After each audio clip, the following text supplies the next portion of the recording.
Me quitaron del grupo familiar antes de Navidad, pero el periodista publicó mi carta. Capítulo 1. El mensaje que lo cambió todo. La notificación de WhatsApp llegó justo cuando salía de la oficina en el centro de Madrid. Era 23 de noviembre, y las primeras luces navideñas ya decoraban la Gran Vía. Pensé que sería otro mensaje del grupo familiar organizando la cena de Nochebuena, como cada año. Pero cuando abrí la aplicación, mi corazón se detuvo. Ya no formas parte de este grupo, decía la pantalla fría y despiadada. Mis manos temblaron mientras intentaba procesar lo que acababa de ver. 28 años formando parte de esa familia, 28 navidades compartidas, y de repente, sin explicación, me habían expulsado del grupo familiar. El frío madrileño me caló hasta los huesos mientras permanecía inmóvil en medio de la acera de la calle Alcalá, con el teléfono en la mano y lágrimas que comenzaban a empañar mi vista. La gente pasaba a mi alrededor cargada de bolsas de compras navideñas, riendo y planificando sus celebraciones. Yo, Elena Martínez, de 32 años, arquitecta, hija, hermana, nieta, acababa de ser borrada digitalmente de mi propia familia. Y lo peor de todo era que no tenía ni idea de por qué. Intenté llamar a mi madre, pero el teléfono sonó hasta que saltó el buzón de voz. Lo mismo pasó con mi hermano Carlos y mi hermana pequeña, Lucía. Era como si hubiera dejado de existir para ellos. El pánico comenzó a apoderarse de mí mientras caminaba sin rumbo por las calles del centro, evitando las miradas curiosas de los transeúntes que notaban mi estado alterado. Llegué a mi apartamento en Malasaña con la cabeza dándome vueltas. Era un piso pequeño pero acogedor que había comprado con tanto esfuerzo después de años de trabajo. Las paredes estaban llenas de fotos familiares, cumpleaños, vacaciones en la Costa Brava, las navidades pasadas donde todos sonreíamos alrededor del árbol. Ahora esas imágenes se sentían como burlas crueles de un pasado que parecía haber sido completamente inventado. Me senté en el sofá y volví a revisar mi teléfono obsesivamente. Busqué el grupo familiar en mis conversaciones, pero había desaparecido por completo. Era como si nunca hubiera existido. Intenté crear un nuevo grupo con todos los números de mi familia, pero descubrí algo aún más devastador. Mi hermano Carlos me había bloqueado. Mi propia sangre me había bloqueado sin darme una sola explicación. La noche cayó sobre Madrid y yo seguía en el mismo sofá, con la misma ropa de trabajo, tratando de encontrar una explicación lógica a lo que había pasado. Repasé mentalmente cada conversación reciente, cada encuentro familiar, cada mensaje enviado al grupo. ¿Había dicho algo ofensivo? ¿Había cometido algún error imperdonable sin darme cuenta? La última vez que había visto a mi familia había sido el domingo anterior, en la casa de mis padres en Pozuelo de Alarcón. Habíamos almorzado paella, como siempre, y habíamos hablado de los planes navideños. Mamá había preguntado qué iba a traer cada uno para la cena de Nochebuena, y yo me había comprometido a encargarme del postre, como todos los años. Todo había parecido normal, familiar, cálido. Pero ahora, recordando cada detalle de esa tarde, comencé a notar cosas extrañas que en su momento había pasado por alto. Las miradas que se intercambiaron mis padres cuando mencioné que había estado trabajando en un proyecto importante. La forma en que Lucía cambió rápidamente de tema cuando empecé a hablar de mi nueva relación con Miguel. La tensión casi imperceptible que flotaba en el aire y que yo, en mi inocencia, había atribuido al estrés prenavideño. A las 2 de la madrugada, después de horas de darle vueltas al asunto, tomé una decisión que cambiaría mi vida para siempre. Si mi familia no quería hablar conmigo directamente, si me habían cortado todos los canales de comunicación, entonces buscaría otra manera de llegar a ellos. Y también buscaría respuestas, aunque fuera doloroso descubrirlas. Encendí mi portátil y comencé a escribir. Las palabras fluyeron como un torrente, cargadas de dolor, confusión y una necesidad desesperada de entender qué había pasado con las personas que más amaba en el mundo. Capítulo 2. La carta que nació del dolor. La pantalla del ordenador me devolvía la mirada en blanco, esperando. Eran las 3 de la madrugada y Madrid dormía mientras yo me encontraba frente al documento vacío que se convertiría en mi tabla de salvación. Mis dedos comenzaron a moverse sobre el teclado, y las palabras empezaron a brotar desde lo más profundo de mi alma herida. Querida familia, escribí, y luego me detuve. ¿Seguían siendo mi familia si me habían expulsado de su círculo digital? ¿Cómo dirigirse a personas que te han dado la espalda sin explicación? Respiré hondo y continué, no sé qué he hecho para merecer este silencio, pero necesito que sepáis cómo me siento. Las palabras comenzaron a fluir como nunca antes lo habían hecho. Les conté sobre el momento exacto en que descubrí que había sido eliminada del grupo, sobre la sensación de vacío que se apoderó de mí mientras caminaba por las calles navideñas de Madrid. Les describí cómo había intentado contactarlos de todas las formas posibles, solo para descubrir que había sido bloqueada sistemáticamente por cada uno de ellos. Mamá, escribí, dirigiéndome directamente a ella, ¿recuerdas cuando era pequeña y tenía pesadillas? Venías a mi habitación, te sentabas en el borde de mi cama y me cantabas esa nana que habías aprendido de la abuela Carmen. Me decías que no importaba qué pasara en la vida, que la familia siempre estaría ahí. ¿Dónde está esa promesa ahora? Continué escribiendo sobre mi infancia en Pozuelo, sobre las tardes de verano en el jardín de casa, jugando al escondite con Carlos y Lucía entre los rosales que papá cuidaba con tanto esmero. Recordé las navidades pasadas, cuando nos quedábamos despiertos hasta tarde armando el Belén y discutiendo sobre dónde poner cada figura. Esas memorias, que hasta hace unas horas eran mi tesoro más preciado, ahora me dolían como cuchillos en el pecho. Carlos, continué, mi hermano mayor, mi protector de la infancia. ¿Te acuerdas cuando me defendiste de los niños que se burlaban de mí en el colegio porque llevaba gafas? Me dijiste que los hermanos siempre se cuidan entre sí, que eso era sagrado. ¿Por qué ahora, cuando más necesito tu protección, eres tú quien me hace daño? La carta se extendía, página tras página, mientras yo vaciaba mi corazón sobre el teclado. Les conté sobre mi vida actual, sobre los logros profesionales que había querido compartir con ellos, sobre Miguel, el hombre del que me había enamorado y al que había planeado presentarles oficialmente en la cena navideña. Les hablé de mis sueños, de mis miedos, de lo mucho que los necesitaba en mi vida. Lucía, mi hermana pequeña, escribí con lágrimas corriendo por mis mejillas, siempre fuiste mi cómplice, mi confidente. Cuando te sentías perdida en la adolescencia, yo era quien te escuchaba hasta altas horas. Cuando tuviste problemas en la universidad, fui yo quien te ayudó a estudiar para los exámenes. ¿Qué ha pasado con esa conexión que creíamos inquebrantable? Mientras escribía, las primeras luces del amanecer comenzaron a filtrarse por las persianas de mi apartamento. Madrid despertaba lentamente, y yo seguía frente al ordenador, vaciando décadas de amor, dolor y confusión en esa carta que no sabía si alguna vez sería leída por sus destinatarios. La carta se convirtió en un recorrido por toda nuestra historia familiar. Mencioné las tradiciones que habíamos creado juntos, como ir a patinar al Palacio de Hielo de Majadahonda cada diciembre, o la costumbre de intercambiar regalos hechos a mano en lugar de comprados. Recordé los momentos difíciles que habíamos superado unidos, la enfermedad del abuelo, los problemas económicos que atravesó papá con su negocio, la depresión que sufrió mamá hace unos años.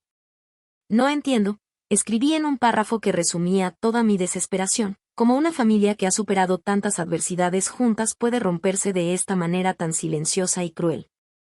No entiendo cómo las personas que me enseñaron el valor del perdón, de la comunicación, de la unión, pueden cerrarme todas las puertas sin darme la oportunidad de defender mi caso. Cuando finalmente terminé la carta, eran las 7 de la mañana. Tenía 12 páginas de dolor puro, de memories compartidas, de preguntas sin respuesta y de un amor que, a pesar de todo, seguía intacto. Leí todo desde el principio, corrigiendo algunos errores y añadiendo detalles que consideraba importantes. Capítulo 3. La búsqueda desesperada de respuestas. El lunes llegó gris y lluvioso, como si el tiempo quisiera hacer eco de mi estado de ánimo. Había dormido apenas 2 horas después de terminar la carta, y mis ojos hinchados delataban la noche de llanto y escritura. Llamé al trabajo para pedir el día libre, algo que nunca había hecho sin estar realmente enferma, y me dediqué a buscar respuestas por todos los medios posibles. Comencé por los vecinos de mis padres. Doña Carmen, que vivía en la casa de al lado desde hacía 20 años, siempre había sido como una segunda abuela para nosotros. Conduje hasta Pozuelo bajo la lluvia persistente, con las manos temblorosas agarrando el volante de mi Seat León. El barrio se veía extrañamente silencioso, como si todo el mundo hubiera decidido quedarse en casa por el mal tiempo. Toqué el timbre de Doña Carmen con el corazón en la garganta. Cuando abrió la puerta, su rostro normalmente alegre se ensombreció al verme. Elena, hija, me dijo con una voz cargada de incomodidad, no creo que sea buena idea que estés aquí. Por favor, doña Carmen, le supliqué, solo necesito saber qué ha pasado. Mi familia me ha cortado toda comunicación y no entiendo por qué. Usted siempre ha sido como de la familia, debe saber algo. La mujer mayor miró hacia la casa de mis padres y luego de vuelta a mí. Elena, cariño, ha habido complicaciones. Tu madre está muy dolida, y creo que lo mejor es que les des tiempo y espacio. Estas cosas familiares son muy delicadas. ¿Qué complicaciones? ¿Qué he hecho yo?, insistí, sintiendo como la desesperación se apoderaba de mi voz. Por favor, ayúdeme a entender. Doña Carmen negó con la cabeza, claramente incómoda. No me corresponde a mí contarte estos asuntos, Elena. Solo puedo decirte que tu familia está atravesando un momento muy difícil, y que tal vez deberías reflexionar sobre tus decisiones recientes.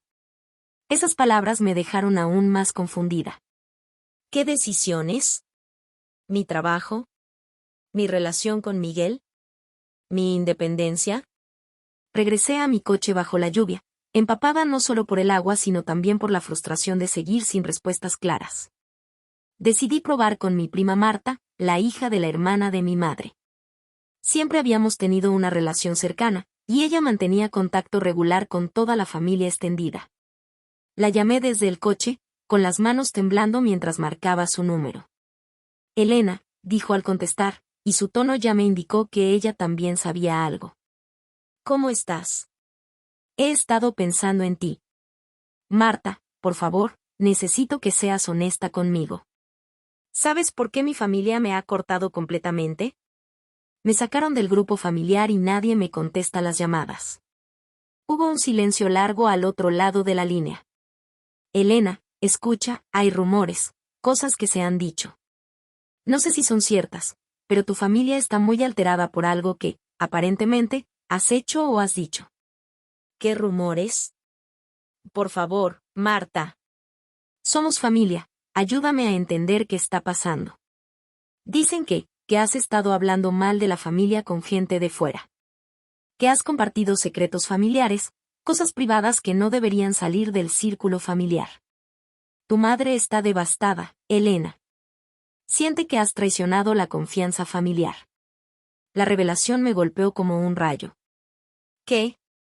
Eso es completamente falso. Yo nunca haría algo así. ¿Quién les ha dicho esa mentira? No lo sé, Elena. Solo sé que están muy dolidos y que sienten que ya no pueden confiar en ti. Dicen que incluso estás planeando escribir un libro o algo así, contando cosas íntimas de la familia. Colgué el teléfono completamente atónita. Un libro. Nunca en mi vida había mencionado escribir un libro sobre mi familia. Era arquitecta, no escritora.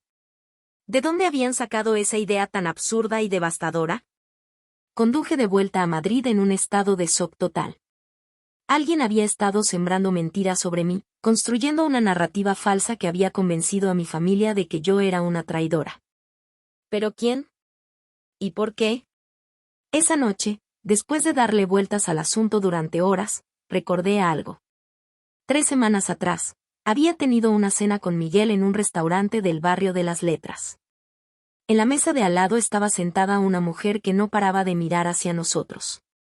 En ese momento pensé que tal vez me había reconocido de algún proyecto de trabajo, pero ahora, repasando cada detalle, recordé que esa mujer había estado claramente intentando escuchar nuestra conversación. Durante esa cena, Miguel y yo habíamos hablado de nuestras familias, como hacen todas las parejas. Yo le había contado anécdotas divertidas de mi infancia, nada comprometedor ni privado, solo historias normales de cualquier familia española. Pero ahora me preguntaba si esa mujer había interpretado mal nuestras palabras, o peor aún, si las había distorsionado deliberadamente. El rompecabezas comenzaba a tomar forma, pero aún me faltaban piezas cruciales. Decidí que era hora de tomar medidas más drásticas para limpiar mi nombre y recuperar a mi familia. Capítulo 4. El plan para hacer pública mi verdad. La idea llegó a mí como una revelación mientras desayunaba en mi cocina el martes por la mañana. Había pasado otra noche en vela, releyendo la carta que había escrito a mi familia y pensando en todas las injusticias que estaba viviendo. Si mi familia no quería escuchar mi versión de los hechos directamente, tal vez la escucharían si llegaba a través de otro canal. Recordé entonces a Javier Mendoza, un periodista de El País especializado en historias humanas que había conocido el año anterior durante la presentación de un proyecto urbanístico en el que había trabajado. Javier tenía una sección en el periódico llamada Cartas al Corazón, donde publicaba testimonios reales de personas que habían vivido situaciones difíciles y querían compartir su experiencia con el mundo. La sección había ganado popularidad porque Javier tenía un talento especial para presentar estas historias de manera respetuosa pero impactante. Había leído algunos de sus artículos y me había emocionado con historias de reconciliaciones familiares, de malentendidos que se habían resuelto gracias a la exposición pública, de personas que habían encontrado la paz después de hacer públicos sus testimonios. Con el corazón latiendo a toda velocidad, busqué el contacto de Javier en mi teléfono. Habíamos intercambiado números después de aquella presentación, y él me había dicho que no dudara en contactarlo si alguna vez tenía una historia interesante que compartir. Nunca imaginé que esa historia sería mi propia pesadilla familiar. Javier, soy Elena Martínez, nos conocimos en la presentación del proyecto de viviendas sostenibles en Chamberí, le escribí por WhatsApp. Tengo una historia que creo que podría interesarte para tu sección. ¿Podríamos hablar? La respuesta llegó más rápido de lo que esperaba. Elena, por supuesto que te recuerdo. Cuéntame de qué se trata. ¿Podemos vernos hoy?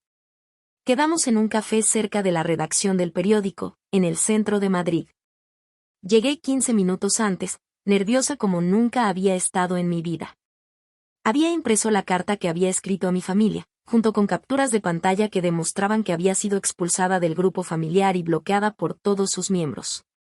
Javier llegó puntual, como recordaba de nuestro encuentro anterior. Era un hombre de unos 40 años, con una presencia tranquilizadora y unos ojos que transmitían comprensión genuina. Se sentó frente a mí y, sin más preámbulos, me preguntó, ¿qué te ha pasado, Elena? Le conté toda la historia desde el principio. El momento en que descubrí que había sido expulsada del grupo familiar, mi búsqueda desesperada de respuestas, la conversación con mi prima Marta y las acusaciones falsas que habían construido contra mí. Le mostré las capturas de pantalla y le leí algunos párrafos de la carta que había escrito. Javier me escuchó en silencio, tomando notas ocasionales en su libreta. Cuando terminé mi relato, se quedó pensativo durante unos minutos. Elena, esta es una situación muy dolorosa, y entiendo tu desesperación. Pero tengo que preguntarte algo importante. ¿Estás completamente segura de que quieres hacer esto público? Una vez que se publique, no habrá vuelta atrás. Javier, le respondí con una determinación que no sabía que tenía. He intentado todo lo que estaba a mi alcance para contactar con mi familia y resolver este malentendido. Me han cerrado todas las puertas sin darme la oportunidad de defenderme. Si esta es la única manera de que escuchen mi verdad, estoy dispuesta a asumir las consecuencias. El periodista asintió lentamente. Muy bien. Pero necesito verificar algunos datos y contactar con tu familia para darles la oportunidad de responder. Es parte de mi ética profesional ofrecer ambas versiones de la historia. Por supuesto, acepté, aunque la idea de que Javier contactara con mi familia me ponía aún más nerviosa. Solo te pido que trates el tema con delicadeza. A pesar de todo lo que ha pasado, los amo profundamente. Javier me explicó su proceso de trabajo.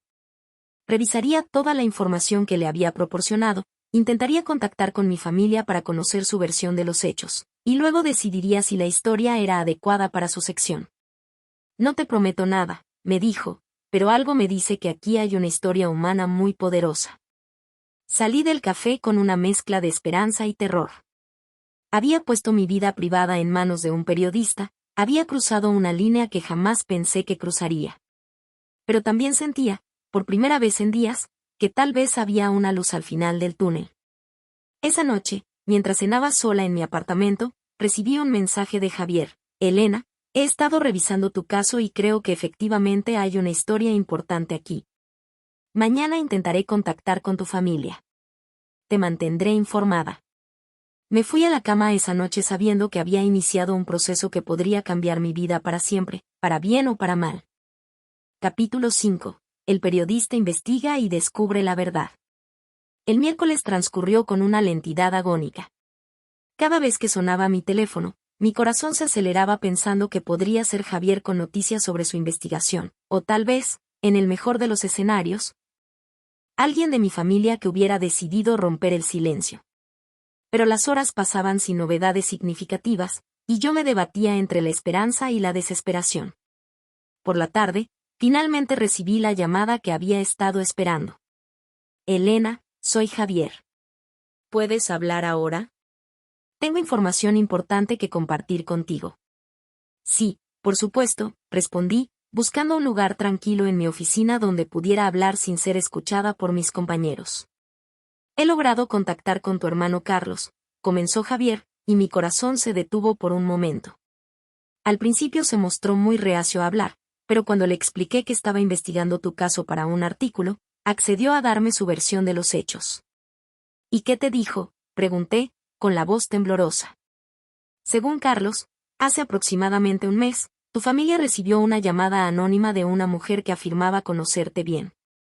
Esta mujer les dijo que tú habías estado hablando mal de ellos en público, compartiendo secretos familiares con desconocidos, y que incluso estabas planeando escribir un libro exponiendo aspectos privados de su vida.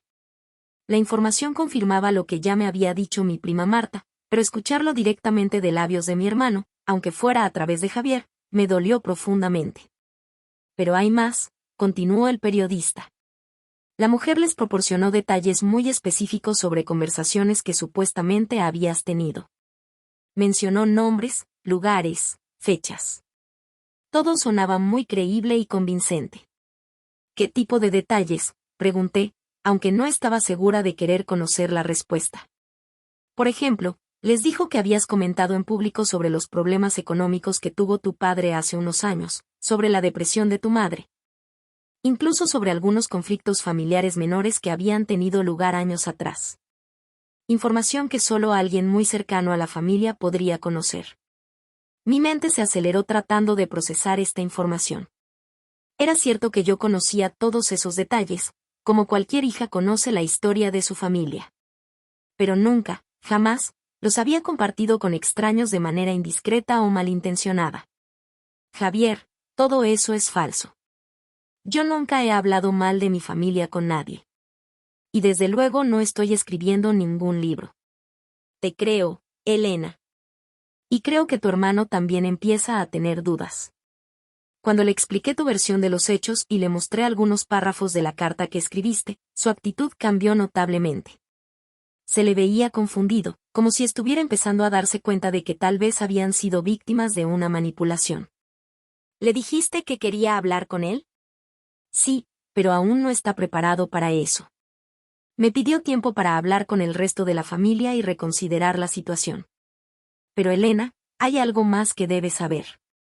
El tono de Javier se volvió más serio, y supe que lo que estaba a punto de decirme sería importante. Le pedí a Carlos que me describiera la voz de la mujer que había llamado, y que tratara de recordar si había mencionado algún detalle que pudiera ayudar a identificarla. Resulta que la mujer tenía un ligero acento argentino, y mencionó específicamente que te había visto en un restaurante del barrio de Las Letras hace unas 3 semanas. Mi sangre se heló. La mujer del restaurante. La que había estado escuchando mi conversación con Miguel. Javier, creo que sé quién es.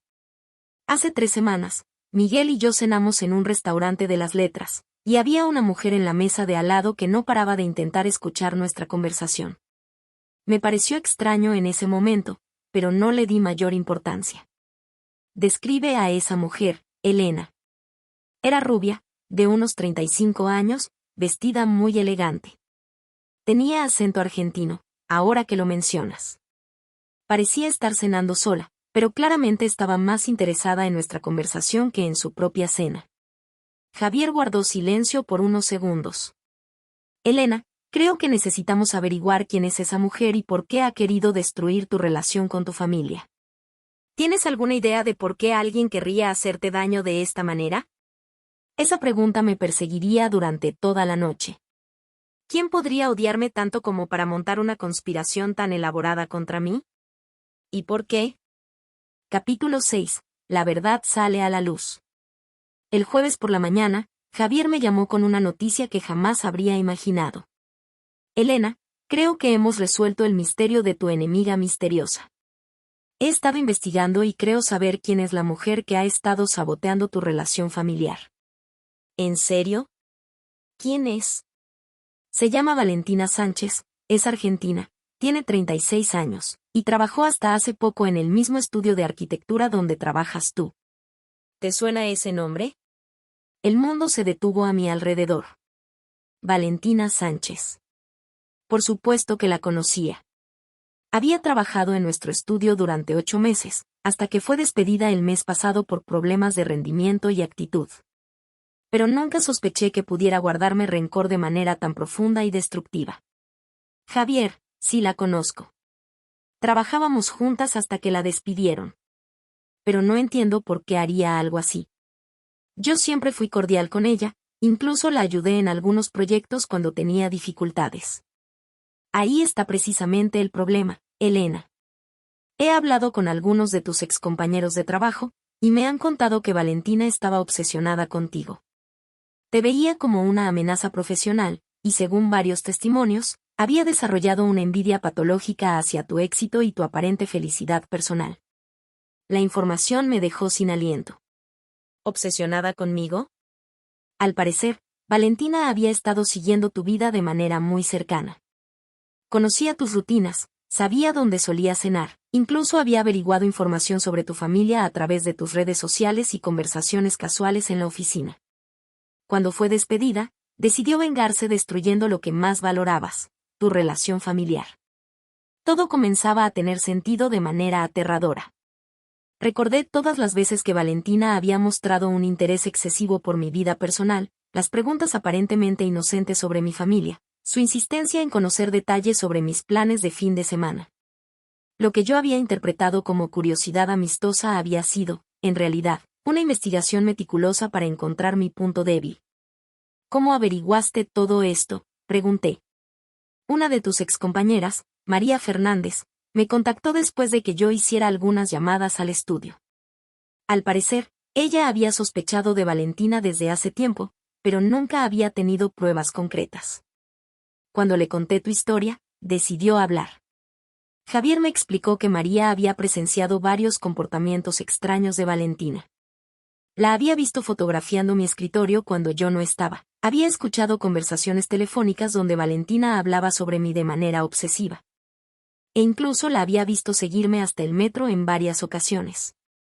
Elena, creo que tenemos suficiente información para publicar tu historia. Pero antes, ¿quieres que intentemos contactar directamente con tu familia para contarles la verdad? Sí, por favor. Pero me gustaría estar presente cuando hables con ellos. Esa tarde, Javier logró organizar una llamada telefónica con mis padres y mis hermanos. Yo estaba presente en su oficina, escuchando a través del altavoz, con las manos temblando de nervios. Señores Martínez, comenzó Javier con su tono profesional pero cálido, los he contactado porque estoy investigando una situación que involucra a su hija Elena. Y creo que ustedes han sido víctimas de una manipulación muy cruel. Les explicó toda la investigación que había realizado, les contó sobre Valentina Sánchez y sus motivaciones, y les proporcionó evidencias concretas de cómo había sido engañados. Al principio, mis padres se mostraron escépticos, pero a medida que Javier presentaba más detalles, pude escuchar cómo sus voces cambiaban gradualmente. ¿Está diciendo que todo ha sido una mentira?, preguntó mi madre con voz quebrada. Señora Martínez, su hija Elena ha sido víctima de una venganza muy calculada.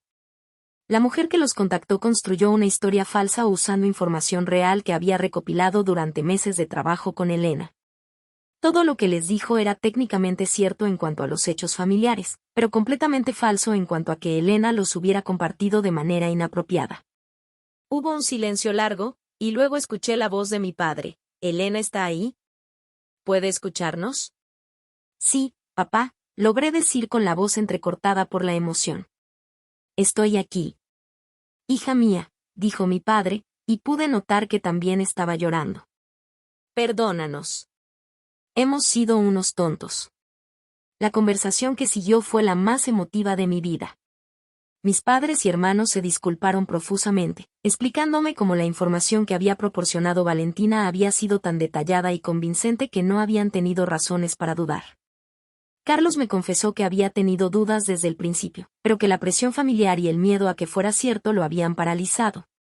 Elena, me dijo mi hermano, cuando Javier me mostró tu carta ayer, me di cuenta de que la hermana que yo conocía jamás sería capaz de traicionarnos de esa manera. Debería haber confiado en mi instinto. Lucía fue la más emotiva de todos. Elena, he llorado cada noche desde que decidimos cortarte la comunicación. Sabía que algo no estaba bien, pero tenía miedo de ir contra la decisión familiar. Soy una cobarde. No eres cobarde, Lucía, le respondí. Todos fuimos víctimas de una manipulación muy sofisticada. Lo importante es que ahora sabemos la verdad. Javier les informó que tenía intención de publicar la historia, tanto para limpiar mi nombre públicamente como para advertir a otros sobre este tipo de venganzas laborales. Mis padres estuvieron de acuerdo, e incluso se ofrecieron a colaborar con testimonios si fuera necesario. Esa noche, por primera vez en más de una semana, dormí profundamente. Mi familia me había readmitido en el grupo de WhatsApp, y los mensajes no paraban de llegar, disculpas, declaraciones de amor, planes para la cena navideña que estaba a solo unas semanas. Pero sabía que aún quedaba un capítulo por escribir en esta historia. Capítulo 7. La publicación que lo cambió todo. El artículo de Javier Mendoza se publicó el viernes, 15 de diciembre en la edición digital del País, y el sábado apareció en la edición impresa con el titular que cambiaría mi vida. Me quitaron del grupo familiar antes de Navidad, pero el periodista publicó mi carta. La historia ocupaba 2 páginas completas, incluyendo fotografías mías y de mi familia, junto con fragmentos de la carta que había escrito en aquella noche desesperada. La respuesta fue inmediata y abrumadora. En pocas horas, el artículo se había convertido en trending topic en redes sociales, con miles de personas compartiendo sus propias experiencias de conflictos familiares y reconciliaciones. Mi teléfono no paraba de sonar con llamadas de amigos, conocidos e incluso desconocidos que querían expresar su apoyo. Pero la llamada más importante llegó a las 10 de la mañana del sábado. Era mi madre. Elena, hija, ¿has visto las noticias? Tu historia está en todos lados. La gente está hablando de nosotros, de nuestra familia, pero de una manera muy bonita. Encendí la televisión y efectivamente, varios programas matutinos estaban comentando la historia. En uno de ellos, una psicóloga familiar explicaba cómo las manipulaciones como la de Valentina eran más comunes de lo que se pensaba, y alababa la valentía de nuestra familia para hacer pública nuestra experiencia. Mamá, le dije, espero que no os sintáis incómodos con toda esta atención. ¿Incómodos? Elena, estamos orgullosos. Tu historia ha tocado el corazón de miles de familias. Hemos recibido mensajes de personas que han pasado por situaciones similares, agradeciéndonos por hacer visible este tipo de problemas. Durante todo el fin de semana, continuaron llegando reacciones. El periódico recibió cientos de cartas de lectores compartiendo sus propias experiencias. Varias organizaciones de mediación familiar me contactaron para ofrecerme colaborar en campañas de sensibilización sobre la importancia de la comunicación en las familias. El lunes, recibí una llamada inesperada que me dejó sin palabras. Era la secretaria del alcalde de Madrid. Señorita Martínez, el alcalde ha leído su historia y le gustaría invitarla a participar en una campaña municipal sobre la importancia de la unión familiar durante las fiestas navideñas. ¿Estaría interesada? La propuesta me sorprendió completamente, pero acepté sin dudarlo. Mi historia personal se había convertido en algo más grande, en un símbolo de cómo la comunicación y el perdón pueden superar incluso las manipulaciones más crueles. La campaña se lanzó una semana antes de Navidad, con carteles por toda la ciudad que incluían una frase extraída de mi carta: la familia siempre debe estar ahí, especialmente cuando todo parece perdido. Mi fotografía aparecía junto a la de otras familias madrileñas que habían superado conflictos similares. El 24 de diciembre, la cena de Nochebuena en casa de mis padres en Pozuelo fue la más emotiva que habíamos tenido jamás.